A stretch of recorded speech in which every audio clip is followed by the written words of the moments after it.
In this week's episode of Bleach, the 1000-Year Blood War arc, the first of part 2, Ichigo prepares to train with Ichibei, the Sternritter react to Yuha-Buck's announcement, and the world prepares for the last 9 days and the invasion to come. Before we begin the review, I do want to quickly apologise again for the lateness of this video, but for those of you who haven't yet watched my live reaction, I did just get married the other day. Of course, it coincided with the release of the new episodes, but it is what it is. It was an amazing, unforgettable, and of course, busy day, and it has pushed my upload schedule back quite far, but I wanted to try my best to get this out for you regardless, along with the reaction, and hopefully along with some additional content while I'm away too. Speaking of which, this video may end up being a little quicker, a little shorter, and ultimately a little less thorough than I'd usually like. But at the time of recording, my honeymoon is tomorrow. I'm in the middle of packing, and to top it all off, I have a sore throat too, so everything is going grand. But of course, I want to also say a huge thank you to you all for your constant support, well wishes, kindness, and yes, patience. It really is appreciated. So, part 2, the separation is finally here, and this first episode contains a lot. A lot of plot, a lot of content, a lot of advancement in general, as we hurtle towards the start of the second Quincy invasion. To be honest, let's just dive right into this thing. We'll have a chance to fully discuss the episode as we go. As always, I'll be looking at this episode from the perspective of someone who has read the entirety of the 1000-Year Blood War arc, meaning there will be potential spoilers for the entire arc to follow as we take a look at this episode to see what it added, what it changed, and what it took away from the source material. And before we get started on the video, guys, if you haven't hit subscribe yet, make sure to do that now for more Bleach content like this every single week. And if you enjoyed the video, once you're done with it, make sure to give it a thumbs up as well to help support me and the channel. And if you want to take that support from me another step further, I do also have a Patreon as well. And I want to say a massive shout out and an enormous thank you to everyone over there on Patreon who is supporting me. I really do appreciate each and every one of you. So before we dive into the review, we should first take a look at what's actually being covered here in this episode. What's the pacing like? What kind of content, what kind of plot beats are we actually seeing this week? As I mentioned, this is a busy episode, as I think we probably all predicted, despite the fact that this episode actually falls under that sweet spot that I used to talk about back during part 1 of only covering 4 chapters, but that I think highlights just how much new content we're contending with already. Speaking of new content, to make life difficult for me, this might be the most jumbled up episode yet, and I think we can already really feel the effects of the amount of new content this core is going to have in comparison to the relatively streamlined feel of the first part. Now, that's not necessarily a complaint. I mean, it might make reviewing these episodes and looking at the comparisons a little bit more difficult, but as far as the story is concerned, that's very exciting stuff. I'm really looking forward, actually, to seeing how much they change, things they bring in, because so far, in episode 14, a lot of the new additions have been things that I have absolutely loved, as you'll have seen in my live reaction. Certain things that I was really, really hoping for, ranging from absolutely tiny little things to things that are a little bit more major. We're juxtaposing this high amount of new content with a fair amount of cut content here as well, and I imagine that is going to be the pattern we see now pretty much for the rest of this entire core. So in this week's episode, there were 4 chapters looked at in total, plus some unexpected little extras as well. We of course have chapter 543, Letters, 544, Walking with Watchers, chapter 545, Blue Stripes, and finally chapter 546, The Last 9 Days, which is of course the episode's title, which we all knew it would be. However, there were a few additions as well, some of which were, I think, very unexpected. We also got a slightly amended version of the last few pages of chapter 542, The Blade Is Me, a section that follows on immediately from Ichigo gaining his new Zanpakuto from Oetsu, which is of course where we left off that last core.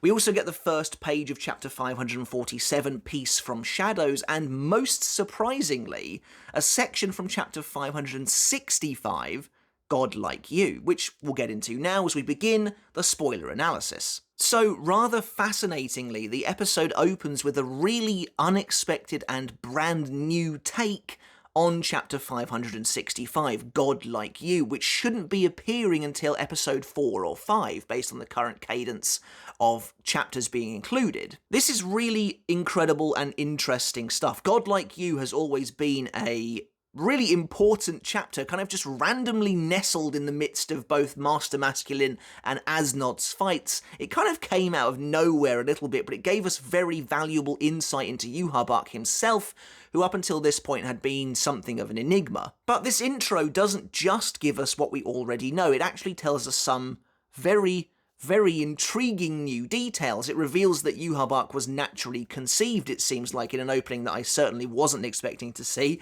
and he also appears to have a mother, a mysterious, ethereal, angelic woman. It doesn't seem like he just came into being. I kind of assumed that even if he was the Soul King's actual son, maybe it was an instance where he was created by Ryoku itself. I have no idea, to be honest. That was always one of those answers I always wanted, so this is intriguing to me. Now, of course, the image of this woman we get, it's very much conceptual. Maybe this actually is what she looked like, but maybe it's not. It probably isn't, but again, the imagery definitely invokes this sense of the angelic, this sense of the holy, and I will be very intrigued to see if this is ever followed up on again in the future. I mean, we've already been told by Kubo that Ryo has a name, now Yhwach has a mother. We're already starting to very slowly piece together elements of the biggest mystery of the series. So all of this is new, but then that introduction transitions into 565 itself with the imagery of the baby Yhwach being lifted up by the hands of the ailing, of the needy, just minus any of the actual explanation of what's going on here. That all comes later. Instead, what we get is kind of a series of, to the uninitiated, to those that don't know what's going on here, very kind of abstract imagery. There's a mountain of these very creepy, almost zombie-like hands that are worshipping this child, and then suddenly they're all linked by these crimson red strands. Obviously, we know that to be Yhwach giving these people what they need, something that will fill a void in their souls, but what they don't know is that they are now linked to him in an almost parasitic way, and eventually he will steal that force back along with their own life force to embolden and empower himself.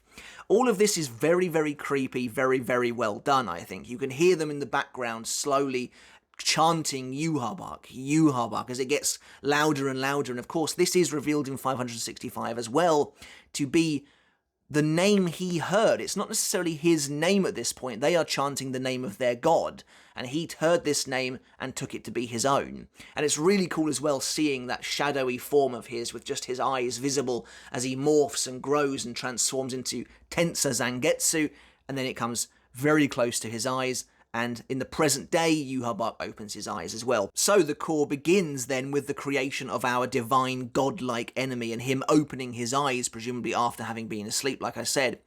And I wonder, will they reuse this sequence come the episode that includes God Like You, or does this mean we won't get it at all?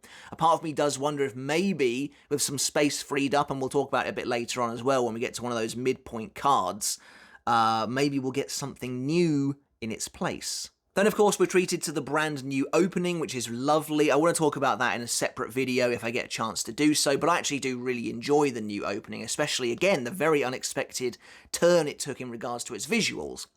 But the episode then continues with even more brand new scenes, this time quite hefty new scenes as well. Ichigo arrives at Ichibe's palace after climbing just an ungodly, enormous amount of stairs, and apparently he's absolutely fine as well. But I love getting that wider look at the expanse of Ichibe's palace. Again, Ichibe's palace being one of the two that we basically didn't spend any time with in the source material, the other one being Senjumaru's, which we'll unfortunately talk about later on.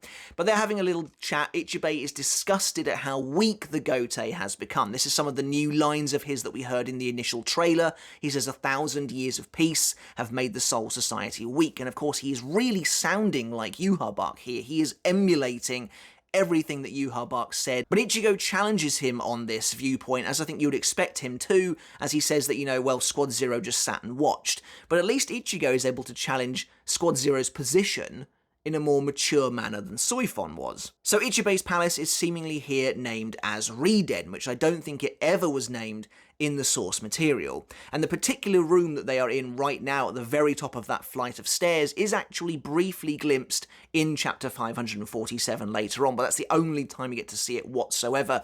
I remember originally thinking it was this mysterious inner sanctum that Ichibe would later take Rukia and Renji to, but perhaps it's not. But it's cool to see then that the new scenes are giving us a fresh perspective on concurrent events in the timeline, as we'll later see that Renji and Rukia are actually here as well, just somewhere else. Ichibe says that it's their duty to watch and their duty to train Ichigo. And this is intriguing, I think, especially when you consider Ichibe's stance in Can't Fear Your Own World. When he seems so far removed from the petty events going on down below, it's strange for him to be instructed, or at least we think he's been instructed by the Soul King to intervene in the way he is doing. I would imagine it's because Yhwach himself threatens all worlds, and that includes the royal palace, because based on this, it seems as though Reo himself is actively intervening in affairs to stop Yhwach and his conquest, yet we know from later on this surely isn't the case, as Reo, or at least the mutilated version of Reo, the shell of the man he once was that's imprisoned in his crystal cocoon, hates the Shinigami and sees them as his enemy and has foreseen Yhwach's ascent to his palace and therefore surely isn't trying to stop it. So it kind of makes me wonder if Ichibe is perhaps acting on his own here in the name of the Soul King, supposedly at the behest of the Soul King, but maybe not actually? I don't know, that's very much veering into speculation territory there, but Kyoraku would later on in the episode perhaps hint at as much as well, but we'll get there in a moment. I will say it does make me laugh that Ichigo climbs all those stairs, there's probably like thousands of stairs, and then casually prepares to just turn around and leave immediately after not really having any kind of a conversation whatsoever. However, luckily for him, Ichibe stops him in his tracks, telling him that he won't currently be able to win against Yhwach.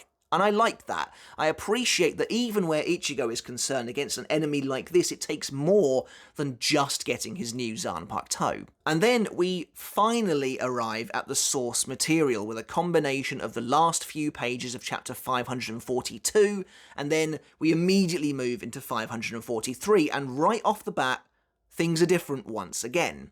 In the original chapter, Yhwach walks out onto the stage as somebody announces him, somebody commands the soldiers to raise their crosses high in a salute to their king, and it leaves him just standing on the stage alone. Here, however, in the anime, he is flanked by not only Hashwolf, but the Schutzstaffel as well, which is absolutely fantastic and a net positive change. These characters aren't supposed to arrive until chapter 599, too early to win, too late to know. But I'm so glad to see them here now. This is exactly what I wanted. I wanted the Schutzstaffel, who by the way are confirmed to literally just be Gerard Valkyrie, Lil Barrow and Pernida Pankajaz. I'm very happy to see them here because it means that anime-only fans will actually get a chance to ponder, speculate and wonder about who these guys are. And while it maybe doesn't necessarily make sense from a hierarchical standpoint to have them on the same platform as their king, it will get people wondering, who are these guys that were allowed to stand alongside His Majesty Yhwach himself? Unlike for those of us who just read the source material, these characters just appeared out of nowhere, essentially. About 2/3 into the arc, we had no chance to speculate about them at all, no chance to wonder when they might show up again, so I'm very, very happy to see this. In fact, as you probably guessed, I was very happy to see almost all of the changes taking place here during the Sternritter announcement. I absolutely love seeing all of the Sternritter lined up at the very front of the crowd, as I was kind of hoping we would get this in the original chapter back in the day anyway, because Yhwach ends chapter 542 by saying, "Sternritter, you're all here." So I thought, this is it, we're going to see all of them at last, but of course that didn't happen. But here, every single one of them, or the ones that are still alive anyway, are all lined up in front of the stage, and it's so awesome to see these character designs all together like this. However, there does seem to be a curious error here. The Sternritter are in alphabetical order, but Mask de Masculine, Sternritter S, is actually in the wrong place. He should be between Meninas and Candice, not Candice and Nanana. But regardless, it is fantastic to see them like this. I get a chance to see some of my favourite characters like Askin, Naklavar, and Asnod all standing there, and it's just absolutely brilliant. But then Yhwach himself arrives, stamping onto the stage with an incredible presence, casting his cape aside as he walks out from the shadows. It's all fantastic, and it looks absolutely beautiful as well. The lighting here is wonderful. As we kind of gauged from the trailer, it's not quite the same very intense icy blue light that you get in the throne room. It's toned down just a little bit. You can actually see the colour schemes of the Sternritter, for instance. One thing I do like about this little sequence is that a lot of lines that were kind of left up in the air as to who was actually saying them in the original chapter are given actual faces. So, for example, it's Hashwolf who commands the troops to salute. It's very weird that no one actually does, considering you do see in the original chapter someone raising their cross into the air, but nobody salutes in the episode, which is kind of strange. You do kind of hear it though, I think. But this is chapter 542 at this point, and we then transition into 543. They've kind of been mixed together. But Yhwach has a lot of new lines before he actually moves into the content of 543 itself. And here he delivers context surrounding the QUINCY'S fall 1,000 years ago. I love that he mentions they were savagely attacked by the Shinigami, because we know that's not true. They were the aggressors. They were the ones who initiated their attempted invasion of the Soul Society, again, based on propaganda and based on lies, but Yhwach is still lying to his people like he did all those years ago, to kind of stir up resentment towards the Shinigami. But it's fascinating because obviously Yhwach doesn't care about these people at all, despite calling them his children. His lies 1,000 years ago got so many of his QUINCY wiped out, and yet he's doing it again here. Now, interestingly, he mentions during his speech that the remaining QUINCY survived by hiding in the Shatan Bereich. And while he doesn't go any deeper into the explanation, this actual reveal was saved for chapter 547 in the source, so again I wonder if that'll be changed around at all in the next episode. But I love how he says that they endured such intense humiliation, how they are here to annihilate the Shinigami and reinstate the honour of the QUINCY. All of this sort of thing helps to add so much, because it was kind of weird back in the day, and this all plays into this idea that we never really had enough of an idea of Yhwach's motive. This plays into the idea that the QUINCY hate the Shinigami. They have this enormous inbuilt resentment towards them, and they want to restore their fallen nation, their fallen empire. That's all stuff I was so happy to see, as I was really wanting to see this in the original source material. Really, it just helps build on the hatred the QUINCY have. It helps give at least a semblance of a motive to the Sternritter who don't necessarily have one. At the very least, if they don't have their own agenda, they can all be united under this one umbrella as well. It explains why they feel the way they do, but it also shows that, again, they are being led by a liar. We then get a reused image of Yhwach from episode 3, which is kind of weird, where he's looking down at them in episode 3. I think that's the moment where he says conflict is a bitter affair. But once this speech is actually done, we finally arrive at chapter 543 itself.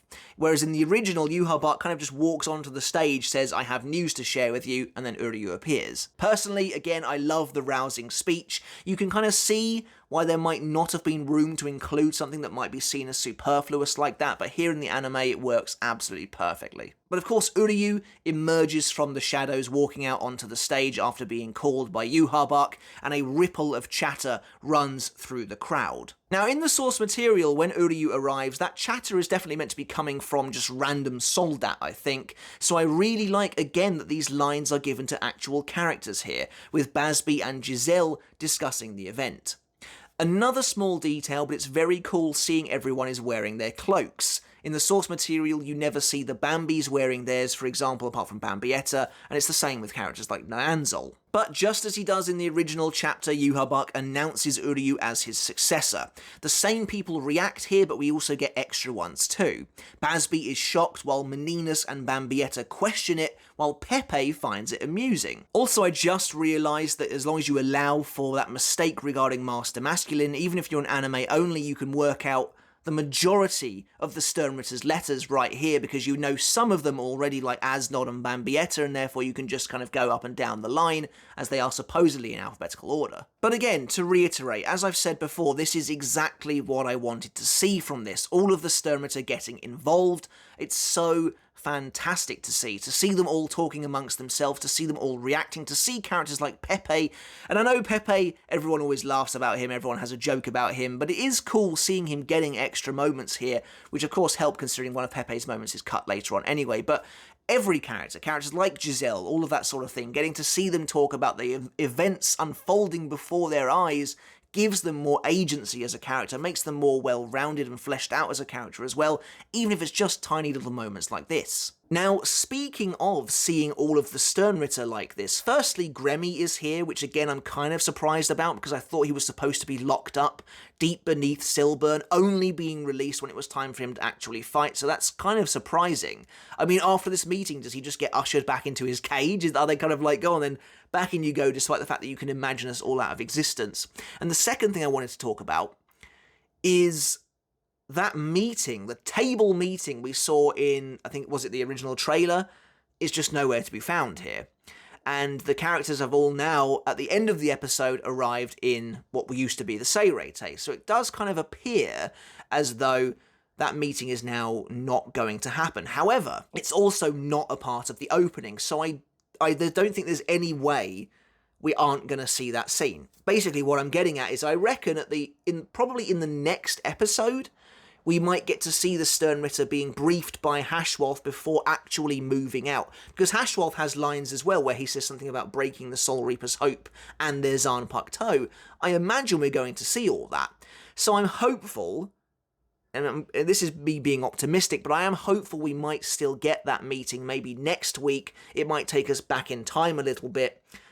Just before the actual invasion. The anime has actually done that before in an example that's specifically very similar.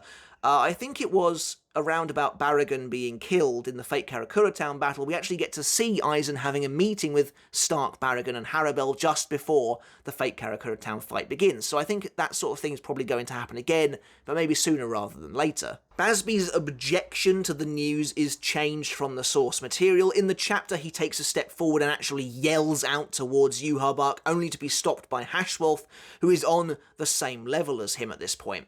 Here, however, Basby merely keeps it to himself, but shares an angry glance with Hashwolf, who gazes down at him from the podium. But we do get to hear Basby calling him Yugo, obviously a major hint towards their shared history. Now, Yhwach's line about seeing Uryu's power for themselves is still here, so maybe we will see him fight after all, especially after the opening, which definitely does contain a pretty overt reference to a brand new Ichigo versus Uryu fight. So, Yhwach and Uryu then leave after having made the proclamation, and now this is where things definitely begin to get very jumbled. This is where they really liberally take the two chapters and start meshing them together in a way that I do think mostly works quite well, though there are some parts that I think are quite abrupt. In the source material, immediately after the meeting, 543 carries on with the discussion between Basby, Kangdu, BG9 and Master Masculine, as they then walk down the hallway on their own. Here, however, things have been moved around a lot. Bambietta simply just turns to the army of soldiers behind her, grabs one, and takes him to her room, meaning that we've now jumped immediately from the first part of 543 to halfway through chapter 544, just like that. And that's one of the moments that I do think is very abrupt, because originally she just kind of is seen later on, presumably walking down a hallway somewhere, which is where she picks up the unlucky soldier, but here she just turns around to all of them, walks through them, and decides to grab one. After Bambietta then kills the soldier, the other Bambis arrive, mirroring their actual introduction from 544, which explains how they were going to do that. That was something I was wondering about beforehand when we saw that there was going to be some kind of communal meeting. I wondered how they were going to show the Bambis' original introduction, but this is how they've chosen to do it, which I think does work. They then discuss making a mess in Bambi's room like before, but Meninas, Lil Toto, and Giselle's responses are cut. The conversation is dramatically cut down, leaving only Candice's irate reply in. I'll be honest as well, I don't really know why Bambietta's room is drenched in this crimson light. It makes the other Bambis look kind of strange, I think, when they enter, and I probably would have preferred to see them in their natural colours, but we get that in a second anyway with that communal meeting. But in a bit of new dialogue, which is there to help link up with this new communal scene, Lil Toto tells Bambietta that Basby is making a commotion in the hall, and Candice asks if she wants to go and check it out, as she's probably still annoyed as well. But Bambietta says that she isn't, and it's all stupid. But again, this is totally different from chapter 544. There, the Bambis get into an argument with each other after Giselle mocks Candice, but Bambietta then uses the explode to punch a hole in the wall, saying that she is actually concerned about the Vandenrijk's future. So, basically what's happening here is the anime has crushed together 543 and 544.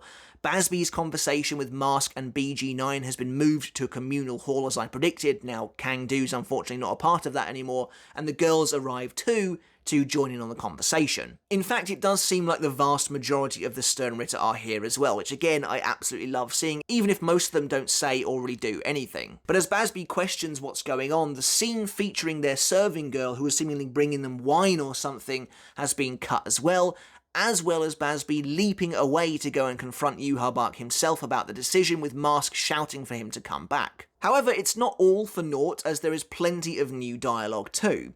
Lil Toto tells Basby that no one can explain it, as it's the first time they're all hearing about a successor, calling him a rooster head, which is a nice reference to much later in the arc, when Renji will call him the same thing. Meninas interestingly ponders whether Yhwach has long to live, which you almost wonder if is maybe blasphemy among the Sternritter to say, and then meanwhile Giselle's mocking of Candice is moved to this scene, though the dialogue is slightly different, as Giselle tells Candice that she should go and make a move on the new successor. Honestly, changes like these are definitely the hardest to really catalogue, as the entire makeup of the chapters they're based on has been changed, but the essence is still the same. That being said, I do really like everything we get here. In some ways, I think it does work better than the original source material. Now, 543 is a chapter I've always been really looking forward to seeing adapted, because I do love the Sternritter, so I wanted to see what new things they did with them. And, I mean, this is great. I love seeing all of them together in one room like this. It makes them seem like a more cohesive unit. At the same time, I kind of liked the idea of Basby, Kang, BG9 and Mask maybe having their own little friendship group and walking off and talking about the events and stuff like that. But I do love what we're getting here as well. I think it just works fantastically to kind of get everyone's differing opinions on everything that's unfolding around them. But just like the original, Basby does prepare to leave, though this time he doesn't actually say where he's going and no one tries to stop him as Hashwolf enters the room. Their discussion here is very similar to the source material, with Basby telling Ygram that no one would have an issue if Hashwolf were the successor, yet he doesn't seem to care about that. Basby then challenges Hashwolf for his position, just like he does in the source material as well, and Hashwolf prepares to face him in battle if he has to. And here, Basby actually rushes Hashwolf, which he doesn't get the chance to do in the source material. It's weird to think they would literally just start fighting in front of all of these people, whereas in the original chapter, they're on their own in a random hall at this point, though it makes more sense that Askin would be around here in the communal room to stop them rather than just in the middle of a hallway somewhere. Speaking of which, we get our first early look at Askin's gift ball ability here as it appears in between Basby and Hashwolf, causing them to stop their confrontation. As you saw in the live reaction, I'm very, very happy to finally properly see my favourite Sternritter.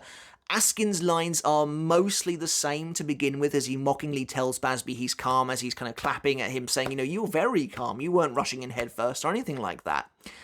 Now, as I mentioned, Askin's design here is better than it is in the source material, as they're able to use the actual finalised one. You only have to look at him in that original chapter to see just how much was actually changed later on, how many bracelets he has on his arm, the way his hair, face and his eyebrows look, and even his outfit under his cloak is almost totally different to what it would later become, seemingly having those Vandenrijk buttons on some kind of strange vest jacket thing on his torso. It looks totally different to how it would eventually look. Some of Askin's scene is cut down, however. The scene where he tells them that His Majesty doesn't like fighting is gone, as well as warning them about onlookers, at which point Pepe is seen watching them in the source material before chuckling to himself. I reckon this is cut because Kubo changed his plan for Pepe. That's just speculation on my part, but I think this is why. Because it definitely seemed to us initially that Pepe was perhaps blind and was watching them through his staff. That was the big running theory about this character, that of course his staff is like poking out from behind the wall and its massive eye seemed to be watching what was going on down below. But the staff is never ever used like that again, and Pepe can, I presume, quite clearly see. So that's all gone from the episode, which I guess makes sense to me, though I did like the idea that the Sternritter were like spying on each other and seeing what was going on around hidden corners and stuff like that, but like I said, I guess them all sitting together in the communal room, they've got more of a sense of camaraderie than they did in the original. However, the scene where Askin calls Yugram their next emperor is still here, as we then transition to the end of chapter 543. Before we go, there were no splash screens for any Sternritter here at all, which is odd. No one got their name revealed, no one got their Schrift revealed. It kind of makes sense for some, I guess, like Askin and the Bambis, who ended up doubling up on splash screens in the source material. They got two different iterations of their names being revealed, though it might mean that Askin may not get his name revealed for a very long time unless he gets a different one earlier on than that. I'm kind of wondering if they're saving their splash screens for the moment they kind of get into battle, so each of them can announce themselves and maybe reveal their Schrifts. For example, both Basby and Kangdu have moments where they say to their enemy, "I am such and such, the heat or the iron." So I'm kind of hoping that thanks to that we might get BG9's Schrift maybe as soon as the next episode. Anyway, we then transition over to Yhwach's icy blue throne room once again, and in the source material we end chapter 543 with Yhwach telling Uryu he will be given a Schrift, the letter A, the same as him. However, where in the source material this scene starts with Uryu already drinking Yhwach's blood, here in the anime it's different and, in my opinion, honestly better. We see Yhwach spilling his blood onto the dish, but before Uryu drinks it, he asks Yhwach the question from the start of 544 about why he was named the successor. Their conversation is again mostly the same, but when Yhwach asks Uryu why he's alive, Uryu thinks back to visiting his mother's grave among a sea of other Quincy graves, which is very, very sinister, and again, just awesome stuff, focusing in on Uryu himself as a character, which is crucial. And Uryu is a lot more forthcoming in general in the anime, which I think works really well.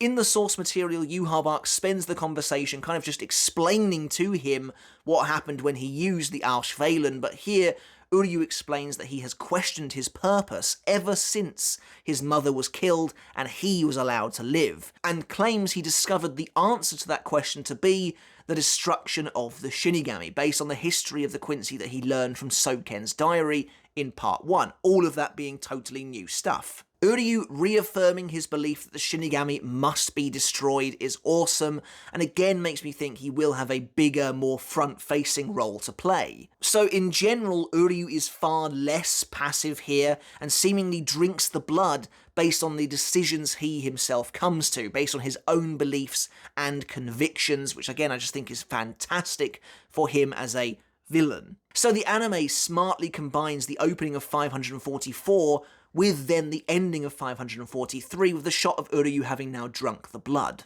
Now interestingly, the card that discusses the baby of origin gives us the explanation of Yhwach's birth that we actually got in God Like You, and the fact that these sickly and ill people who were missing something in their lives found this child, and but just by touching him, they seemed to gain that which they had lost, but it was obviously a pact with the devil, essentially. And again, like I said, this makes me wonder if that's all going to be removed later on down the line when we should actually be getting it in the episode, and maybe something else will take its place, perhaps a further look at a young Yhwach instead. Now the next card discusses Schrifts, and there is another error here.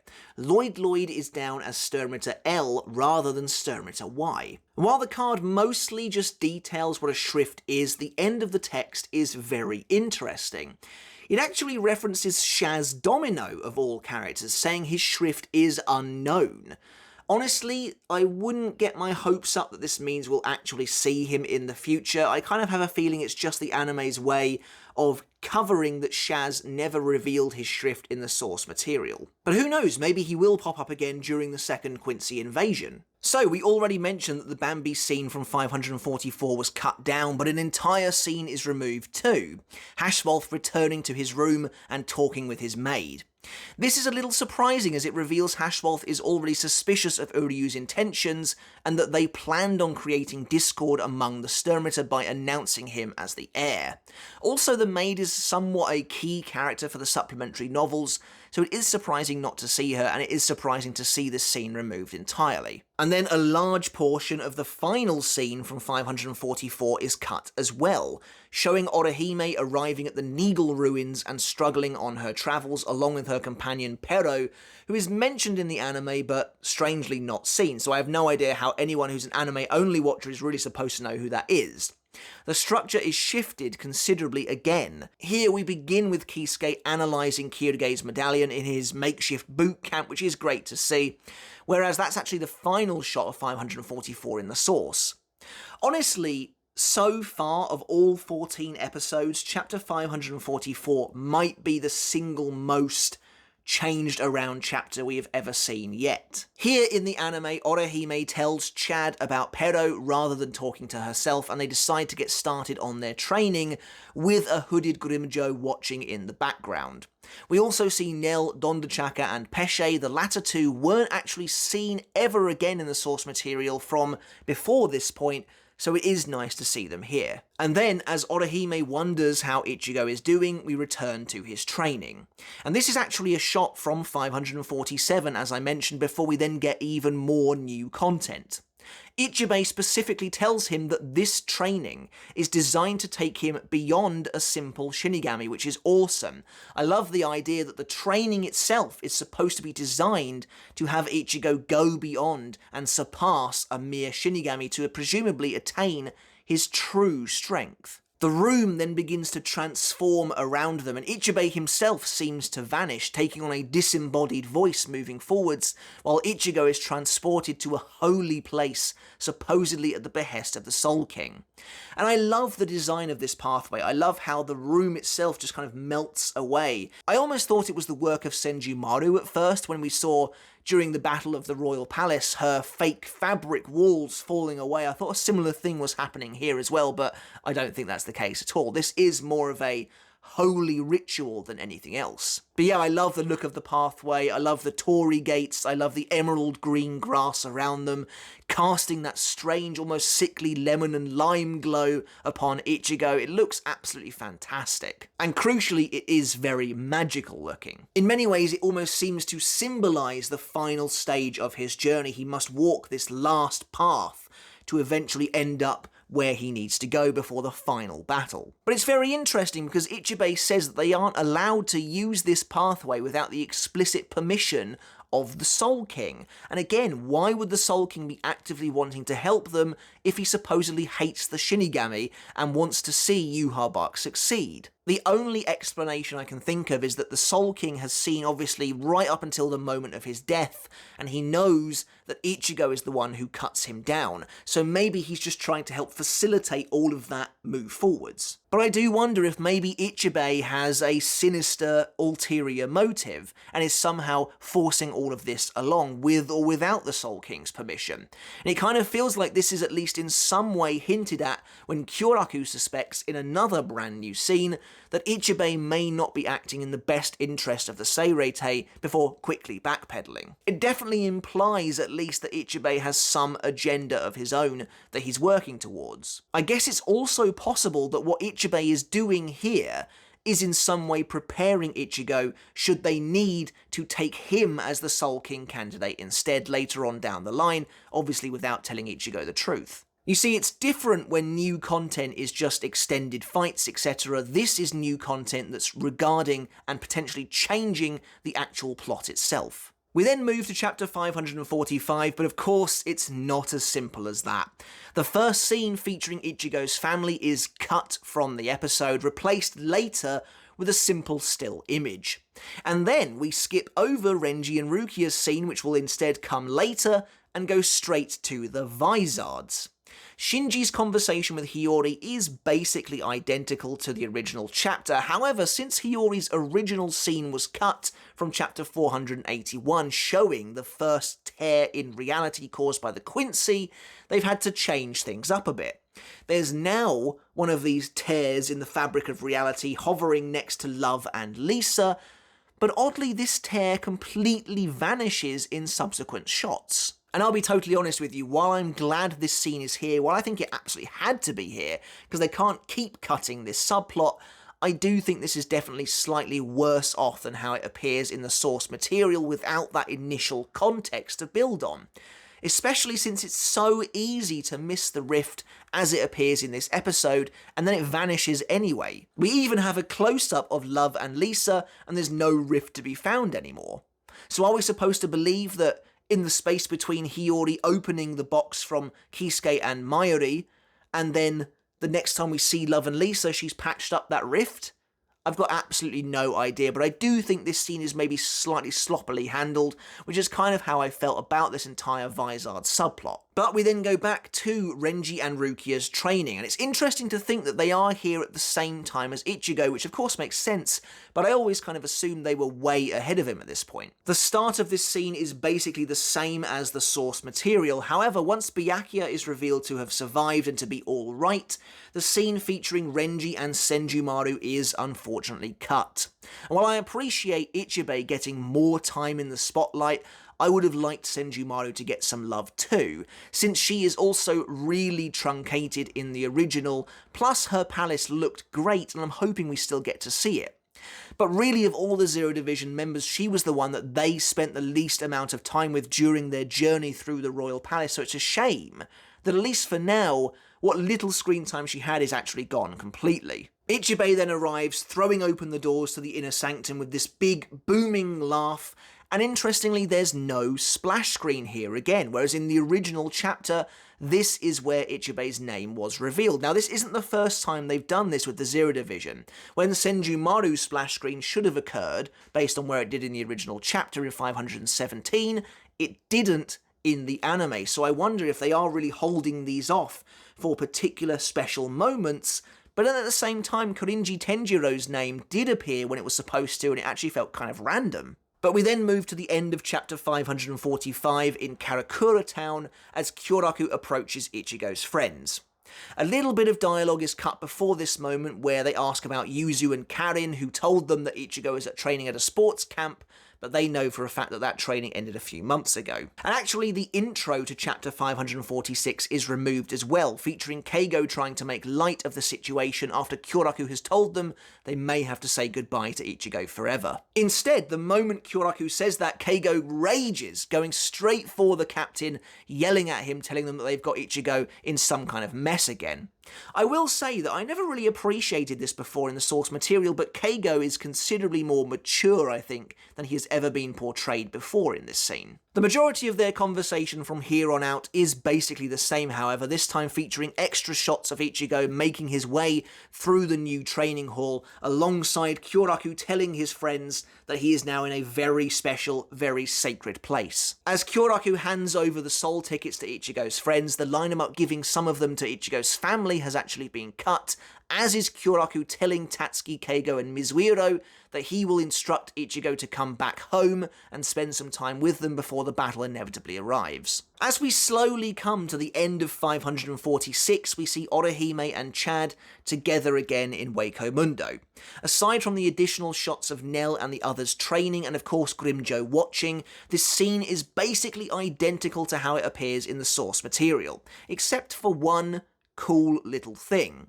We actually see the arrival of Riruka and Yukio, which makes sense as this chronologically is when they show up. However, that shot of them appearing in front of Urahara's tent and him coming out to greet them is taken all the way from chapter 625, which is absolutely crazy to think about. We also see, as I mentioned earlier, the still image of the Kurosaki family, which kind of replaced that scene of them in 545. Speaking of replacing things, the Soul Society is then totally replaced and overthrown by the city of the Vandenreich as we reach the end of 546. I'll be honest, I imagine this was always going to be a challenging scene for them to adapt, as even in the source material it's not quite clear exactly what's going on here.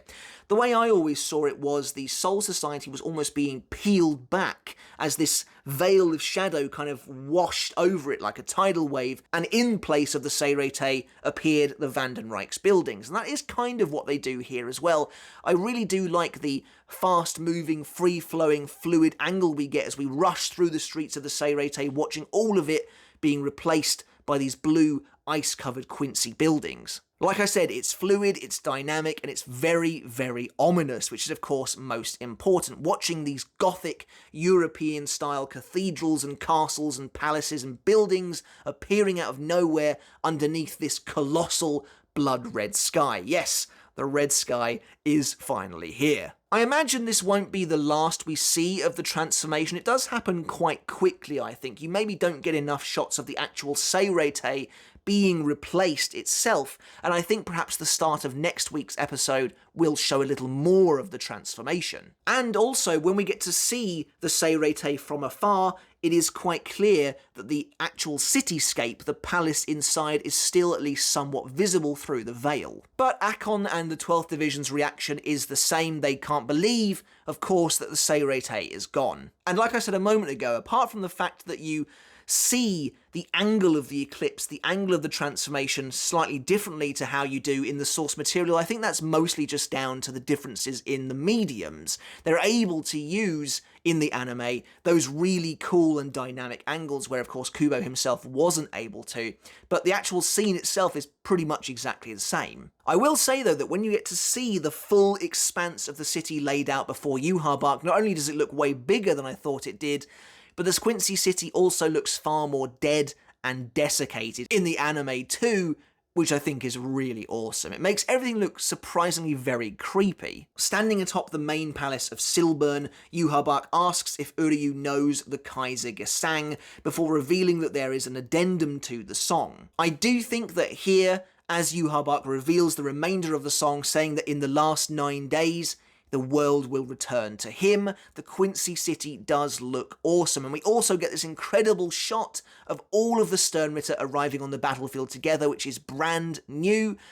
And maybe we'll actually see them split off to their respective battles next week. And for those who don't remember, Askin hasn't actually been promoted yet. That doesn't happen until the actual invasion of the Royal Palace commences. So right now he is just another Sternritter, albeit one of the ones at the top tier. But again, I have to gush about how much I love the extra focus on these characters.